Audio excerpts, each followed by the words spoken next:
Sadari lidah. 1 marah-marah. 2 gibah ngerumpi ngegosip. 3 dusta. Ibu biasanya yang suka berdusta suami atau istri ya? Tenangkanlah dirimu, jangan terburu nafsu. Ini di majelis ilmu disaksin malaikat, Bu. Jujur saja deh ya. Daripada ibu emosi nggak baik, Bu. Ibu biasanya yang suka berdusta suami atau istri? Dua-duanya parah banget. Tenangkanlah dirimu, jangan terburu nafsu. Jawab sejujurnya saja. Bu, biasanya yang suka berdusta suami atau istri? Nggak apa-apa. Kalau ibu bilang suami nggak apa-apa, tapi saya terus tanya. Kalau ibu bilang suami, nah dulu nemunya di mana? Hah? Di pengkolan? Astagfirullahaladzim. Astagfirullahaladzim. 4. Ngungkit-ngungkit kebaikan atau sum'ah. Sum'ah itu ngungkit-ngungkit kebaikan. Hah? Nyesel aku. Itu keponakan. Lagi susah, lagi sulit, apa itu tak tolong. Sekarang udah jadi orang boro-boro datang ke rumah. Terima kasih aja enggak. Nyesel aku. Oh, rugi kita. Ibu termasuk orang yang bodoh. Itu orang yang menyesali kebaikan yang pernah dia lakukan. Kan mestinya kebaikan itu dijaga, jangan sampai rusak. Makanya apa? Semua amal kebaikan ibadah itu hendaknya kita iringi dengan apa? Semua amal kebaikan ibadah kita, ya sholat, ya doa, ya zikir, ya istighfar, haji, umroh, semuanya kebaikan-kebaikan amal ibadah kita hendaknya kita iringi dengan apa? Dengan ikhlas, itu landasannya. Semua kebaikan amal ibadah kita hendaknya kita iringi dengan apa, ibu-ibu? Ikhlas itu landasannya. Ya, memeliharanya, menjaganya itu amal soleh kita itu kita iringi dengan apa? Ridho Allah itu ikhlas tadi loh. Itu landasannya. Ittiba'ur Rasul, ngikuti tuntunan Rasul, itu landasannya 2 kan, syaratnya amal ibadah kan 2. Ikhlas dan ittiba'ur Rasul, ngikuti tuntunan Rasul. Tetapi amal soleh yang kita sudah lakukan itu hendaknya kita iringi dengan apa? Dengan istighfar.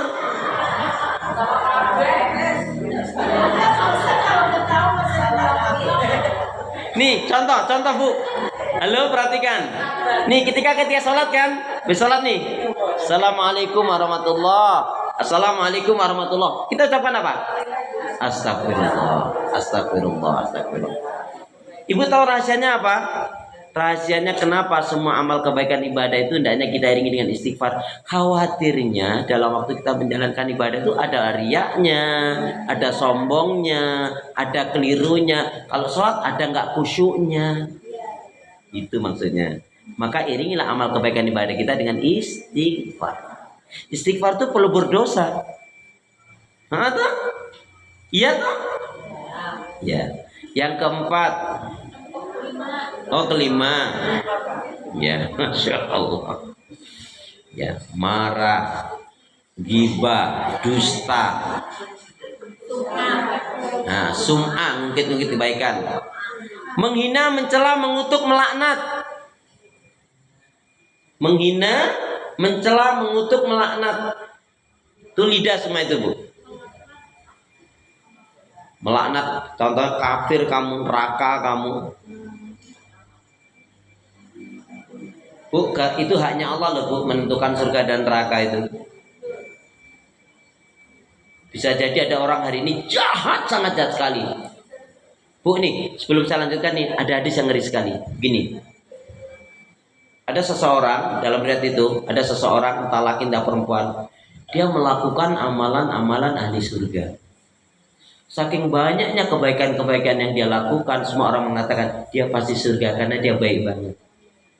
Tapi apa yang terjadi, Bu? Sejengkal sehasta sebelum kematiannya, dia nggak sadar kalau setan merusak hati, iman, ibadah, akhlak, ilmunya. Dia nggak sadar. Dia melakukan amalan-amalan dari neraka dan dia mati dalam keadaan su'ul khotimah. Ada lagi orang ini jahat banget. Saking jahatnya, keburukan, aduh banyak sekali. Sampai nggak ketahuan ini baiknya di mana. Tapi apa yang terjadi, Bu? Sejengkal sehasta sebelum kematiannya, Allah memberikan hidayah kepada dirinya. Dia tobat dengan tobatan nasuha. Dia beribadah dengan sembilan ibadah. Dia berhijrah dengan sembilan hijrah. Sejengkal sehasta sebelum kematiannya itu, Bu, dari tobatan nasuha betul. Dia melakukan amalan-amalan ahli surga. Dan akhirnya dia meninggal dalam keadaan husnul khotimah. Itulah gunanya kita nggak boleh mencerca, mencela, mengutuk, melaknat orang lain, nggak boleh. Gimana caranya? Nih Bu, Imam Ghazali memberikan cara yang baik sekali. Kalau kita ketemu dengan teman, sahabat, saudara kita muslim mukmin, apa yang kita lakukan? Tanamkan pada hati kita, tanamkan pada kalbu kita. Sungguh hamba Allah yang satu ini, dia lebih baik di hadapan Allah ketimbang aku. Boleh jadi kemungkinan kenyataannya kita lebih baik. Tapi begitulah caranya untuk menjaga hati. Makanya jangan sampai mencerca, mengutuk, melaknat, menghina, nggak boleh menghina. Apanya sih Bu yang perlu kita hina? Ibu pakai baju yang 350.000 dengan yang 35 juta, itu bayang-bayangnya sama, hitam. Itu kalau malam makainya, listrik lampunya mati, nggak kelihatan. Ibu pakai jam yang 200.000, yang 2 juta, yang 20 juta, yang 200 juta, sama waktunya Bu, nggak lebih cepat, nggak dia. Karena ibu pakai jam yang 20 juta, nanti kalau pas Ramadan dia bukanya lebih cepat, enggak juga Bu. Iya kan? Apa kata Rasulullah? Innallaha la yanzuru ila suwarikum wa ajsamikum wa innama yanzuru ila qulubikum wa a'malikum. Sesungguhnya Allah enggak melihat bentuk tubuh dan dirimu. Yang dilihat adalah hati dan amal perbuatanmu. Ada, maaf ya, ada namanya Solihah. Namanya Solihah, orangnya Solihah banget Bu, Masya Allah. Astagfirullah. Yang ke 6. Apa dosa yang banyak dari lidah? Yang ke-6, nyakitin anak mertua. Nyakitin anak mertua.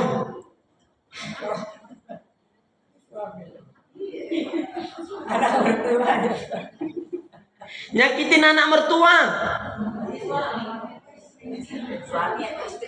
Nah,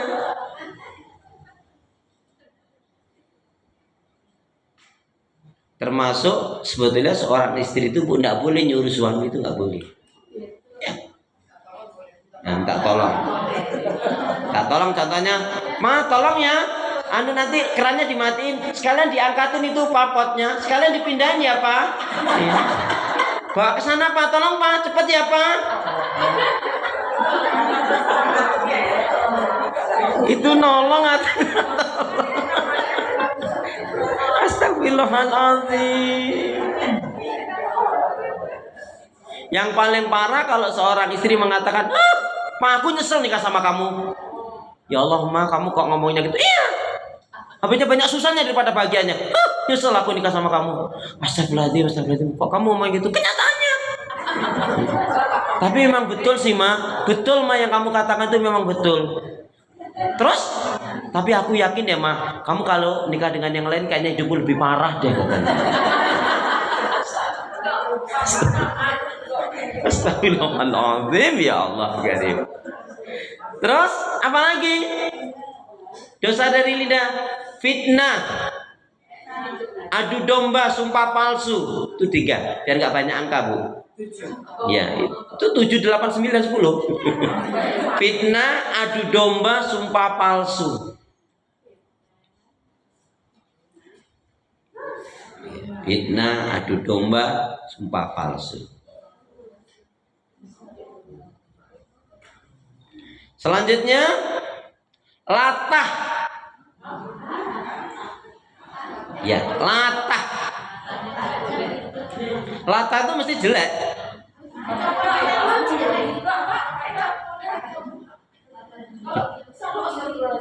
Itu bukan latah.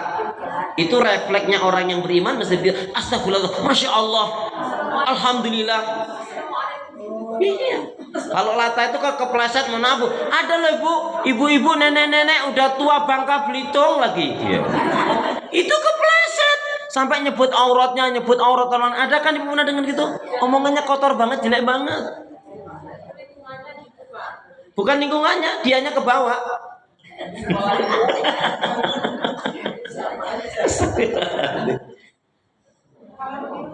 Latah dan bersumpah, latah dan bersumpah selain nama Allah, selain atas nama Allah. Demi Ka'bah aja nggak boleh, Bu. Bahkan mengatakan demi Rasulullah nggak boleh. Ya. Latah bersumpah atas nama selain Allah dan lagwun. Lagwun itu contohnya kerokan. Tahu kerokan? Karaokean.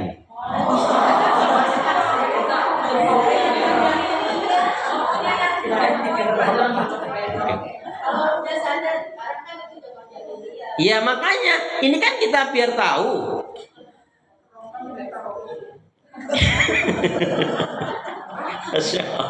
Gini loh Bu, kalau yang maaf ya Bu ya, kalau yang didendangkan lagu yang cengeng-cengeng, lagu yang melemahkan hati, itu bisa merusak hati, nggak boleh. Hindarkanlah, sudah tutup buku yang dulu tadi, Bengkulu Semarang. Kalau yang lagu didendang tuh menghidupkan hati, memberi semangat, boleh. Ya seperti nasid-nasid Islami. Ya. Tapi kan kalau yang ada, ya Bu, ya. mana siang nyetelnya kenceng banget lagunya Mansur itu Bu, ada itu.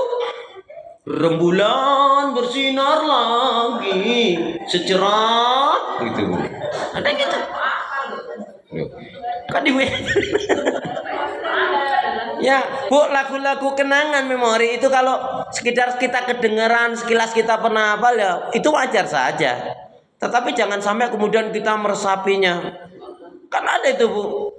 Ada lah Bu lagu-lagu yang sampai orang itu sampai tiap hari dulu. Kalau dia keingetan suaminya atau istrinya yang sudah meninggal atau yang dikasih, itu keingetan itu Bu ada.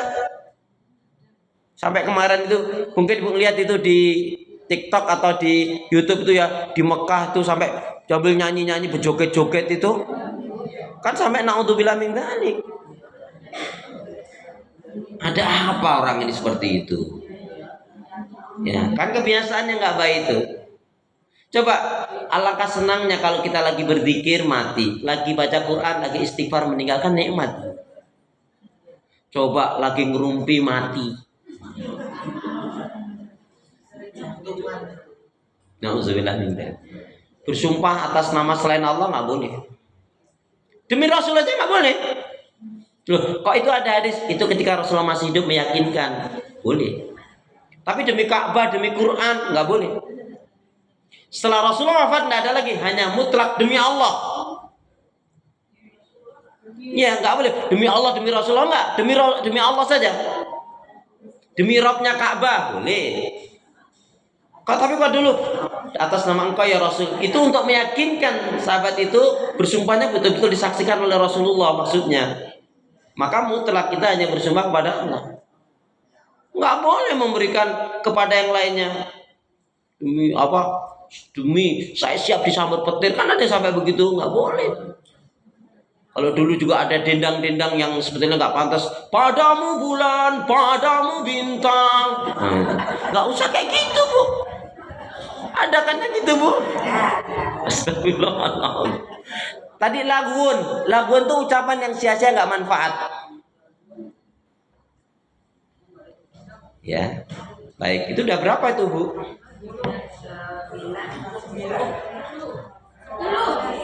Ya, selanjutnya. Ya. Ya, Ibu hitung sendirilah itu biar nggak banyak angka tadi ya. Kan ada yang isinya 3 tadi, ada yang isinya 4 ya. Jadi perkataan-perkataan ini harus dijaga betul. Latah nggak boleh, lagun nggak boleh. Ya. Tadi mengutuk, melaknat nggak boleh. Nah, untuk bilang dari lidah. Kira-kira ibu-ibu wanita yang paling banyak di mana itu?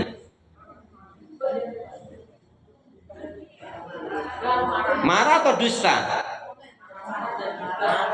Atau mungkin kebaikan? Atau ghibah, ngerubing, ngegosip tadi? Astagfirullah. Nah, Bu, udah kita cukupkan sampai situ saja, nanti cari sendiri. Bu, saya tanya gini, ada kesamaan, ini ada kesamaan, baik pria atau wanita, baik laki ataupun perempuan, ada kesamaan masuk neraka itu paling banyak dikarenakan lidahnya. Itu memang ada kesamaan, baik pria atau wanita. Nah, di sini adilnya, baik pria atau wanita paling banyak masuk neraka dikarenakan lidahnya. Karena lidah harus dijaga. Tak bertulang.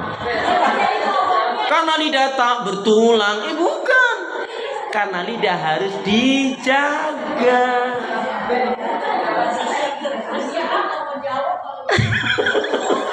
Terus kan ada ungkapan itu kan, ibu kan itu ada, dengar kan, sering kan dengar ungkapan itu, mulutmu lidahmu adalah surga nerakamu. Harimau di hutan sana, di taman safari, di Bonbin. Jadi mulutmu lidahmu adalah surga nerakamu. Makanya kalau para penisipu itu ketika akan bagus sekali. Aji ning diri gumantung ing lati, aji nirining kok gumantung ing busono. Tok. Oh, nggak tahu. Jadi harga diri seorang wanita itu baik dan tidak lihat dari tutur kata bicaranya. Kalau ada seorang laki-laki punya istri udah kurang cantik, judes, cerewet, bawal, nyinyir, musibah banget itu, Bu. Nggak enak, Bu, ketemu kalau sesama muslimah dengan landasan iman sudah ngerti. Assalamualaikum, waalaikumsalam. Ya Allah, Jeng, aku seneng banget ketemu situ. Gimana kabarnya? Alhamdulillah. Kan nyaman, Bu. Nggak jutek, nggak ketus. Assalamualaikum, salam. Gimana kabarnya? Baik. Mana depan, mana belakang? Astagfirullah. Nauzubillah min. Jadi intinya yang pertama tarkul ma'asi wa dzunub, tinggalkan yang namanya maksiat dan dosa. Yang kedua, sebelum Ramadan tadi kan satu meninggalkan maksiat dan dosa. Ya kan? Tarkul ma'asi wa dzunub. Yang kedua adalah tazkiyatun nufus. Tazkiyatun nufus, membersihkan penyakit-penyakit hati. Ini lebih luas lagi. Kalau dosa itu bagian dari penyakit hati, ya kan? Tapi kalau penyakit hati itu banyak loh, Bu. Banyak, membersihkan hati, jiwa. Ibu tahu kan ayatnya? Qad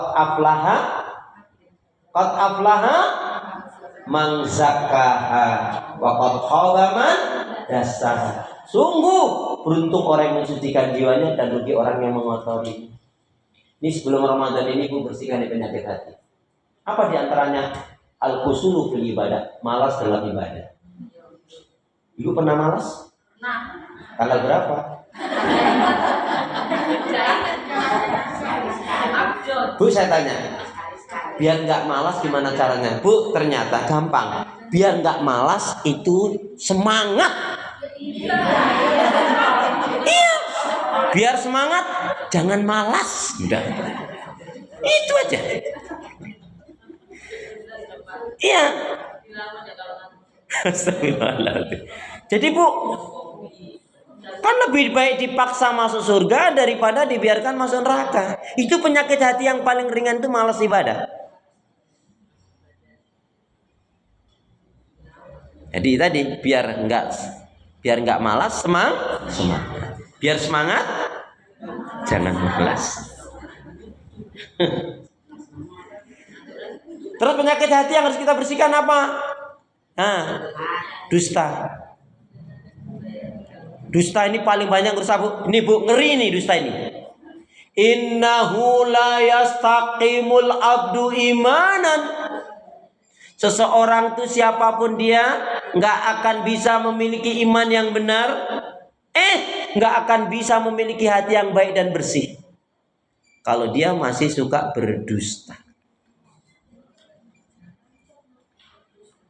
Makanya kata Nabi apa? Alaikum bisidqi. Hendaknya kalian berlaku jujur dalam kehidupan ini. Jujur itu dicintai oleh Allah, disukai oleh manusia, membawa kebaikan, mengantarkan ke surga. Amin, gitu dong. Lama banget sih, harus diapa-apain dulu. Wong amin kok. Alaikum bisidqi, hendaknya kamu berlaku jujur dalam kehidupan ini. Jujur itu dicintai oleh Allah, disukai oleh manusia, membawa kebaikan, mengantarkan ke surga.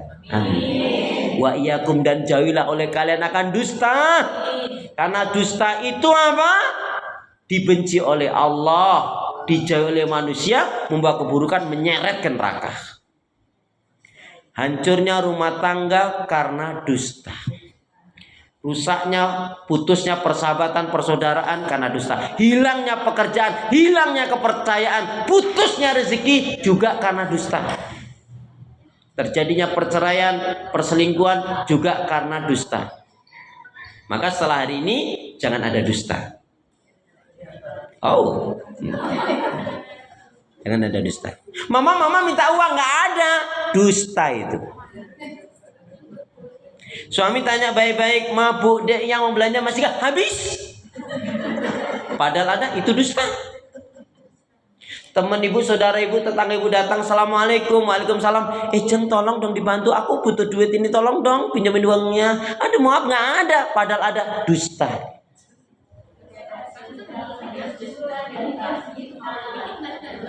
Kalau ibu ada, jangan bilang nggak ada, itu dusta. Ustadz ini masalahnya teman ini nyebelin banget. Janjinya 2 bulan bisa jadi 2 tahun. Mana ditagih marah-marah. Yang kalian banget dia. Kalau ibu tahu sifatnya nggak baik, ibu nggak perlu ngerusak hati ibu. Ibu sampaikan saja. Dia datang, assalamualaikum, waalaikumsalam.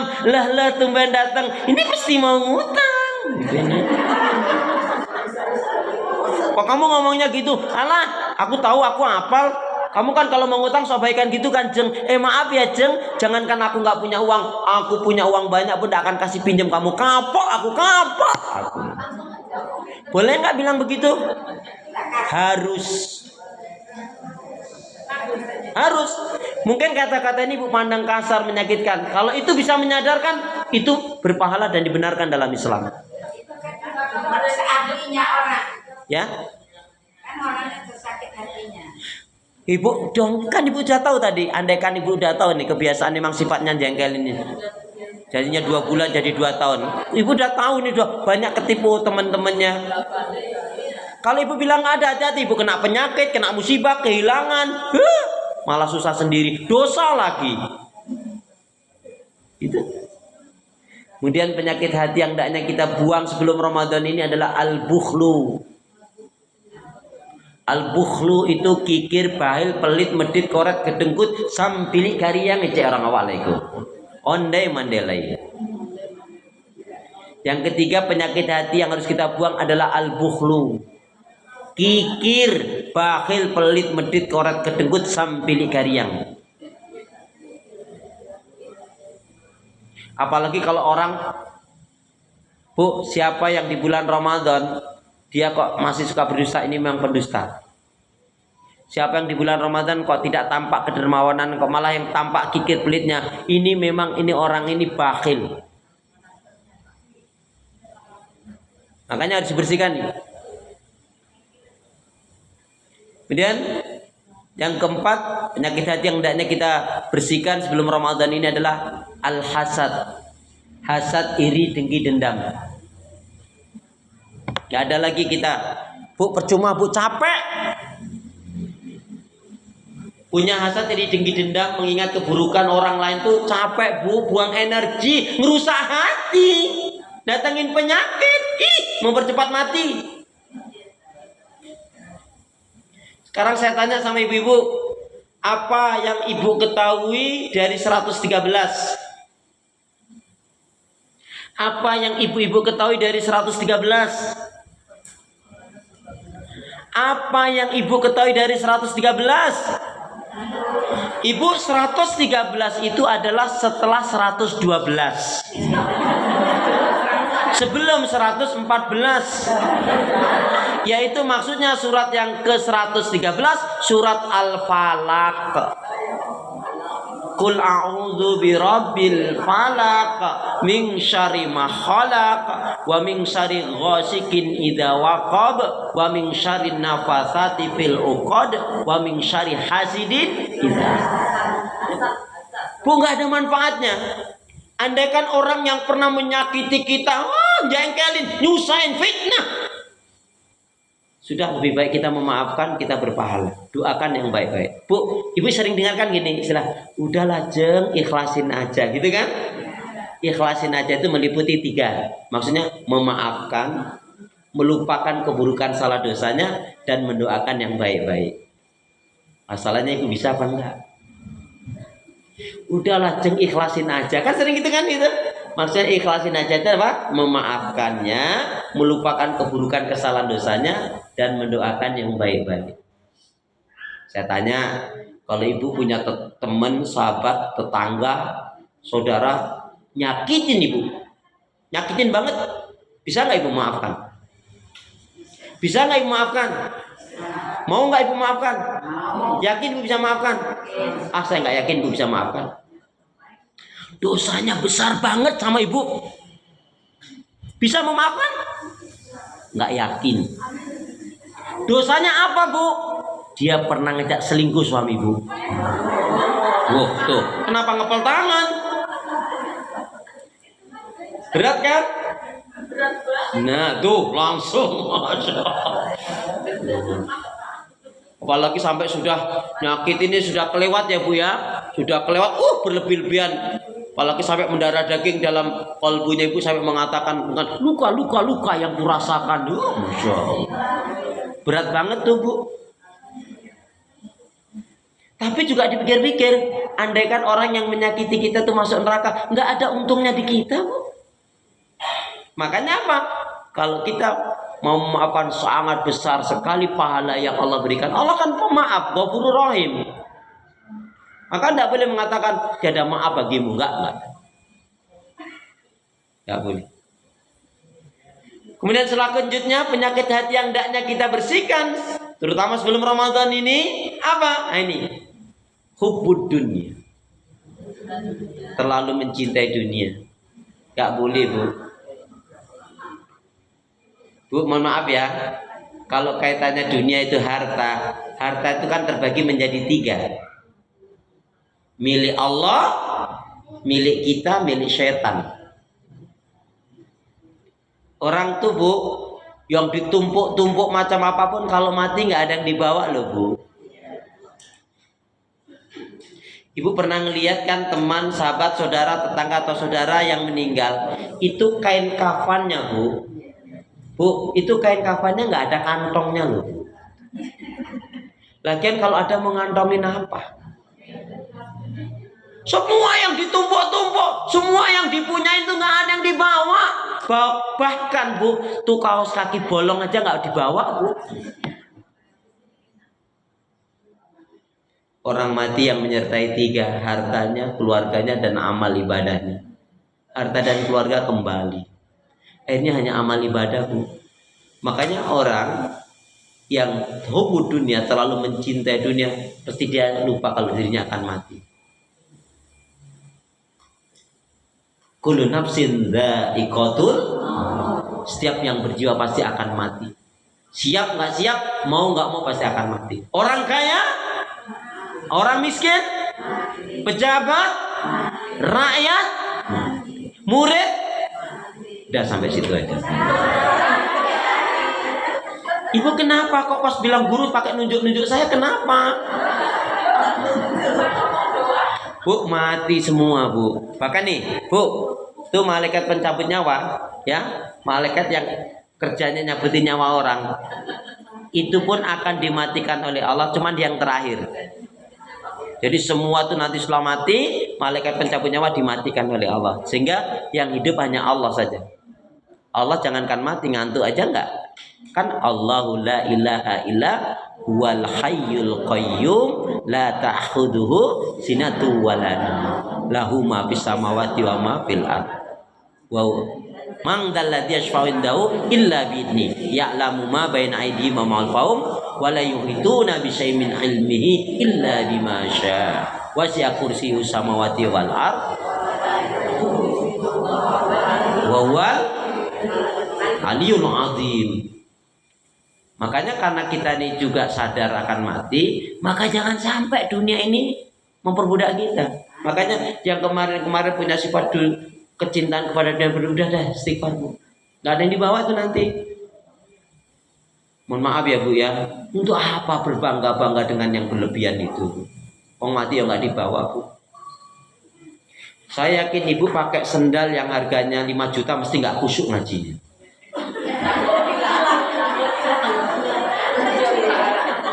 Ya enggak? Fungsinya lah gitu ya. Pertanyaan saya, kenapa kita tidak boleh terlalu mencintai dunia?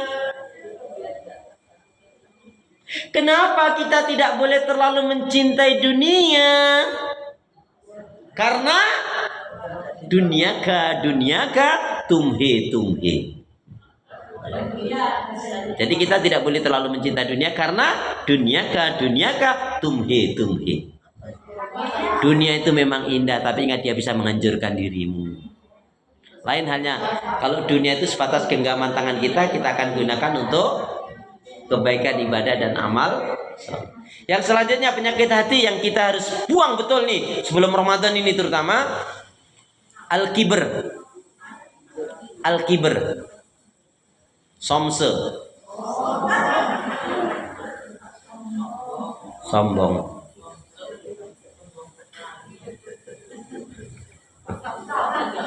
Innallaha jamil yuhibbul jamal. Al-kibru bataral haq wa ghamdun nas. Allah itu indah, suka pada keindahan. Sombong itu menolak kebenaran, meremehkan manusia. Merasa baik, merasa suci, merasa benar sendiri dah sombong. Walaupun ngajinya katanya Quran dan Sunnah sekalipun, tapi kalau dalam majelis itu mengatakan insya Allah kalau golongan kita ini ahli surga, nggak tahu yang lainnya, nggak boleh.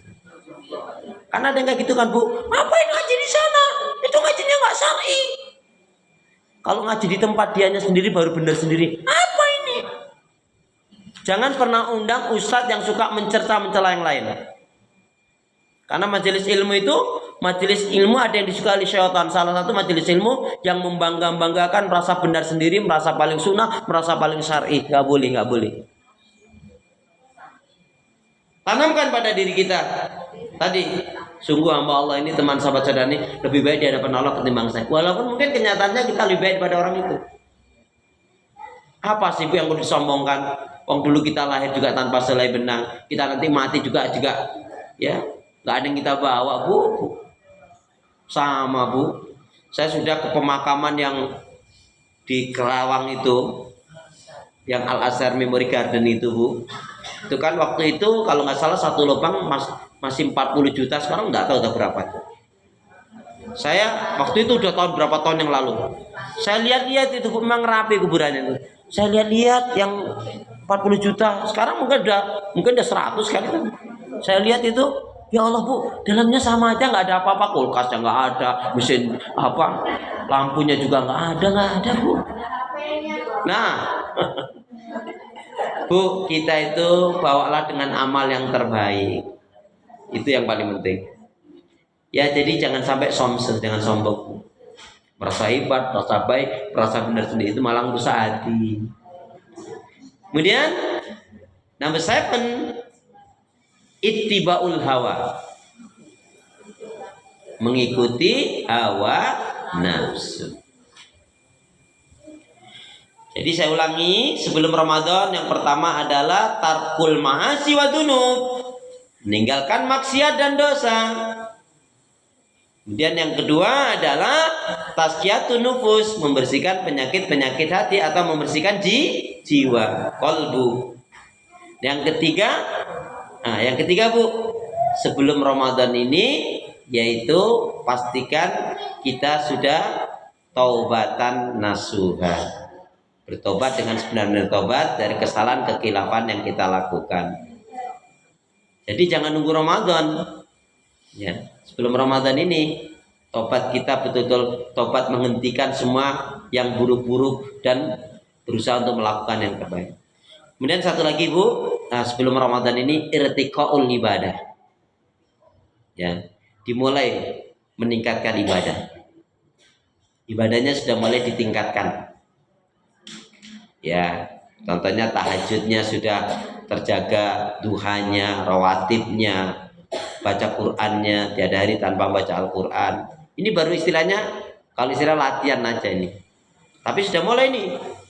Nggak bisa Bu, nanti saja asal kalau Ramadan baru meningkat. Nggak bisa. Baik ya, semoga ini kita bisa pahami sebelum datangnya Ramadan bisa kita lakukan. Amin ya rabbal alamin.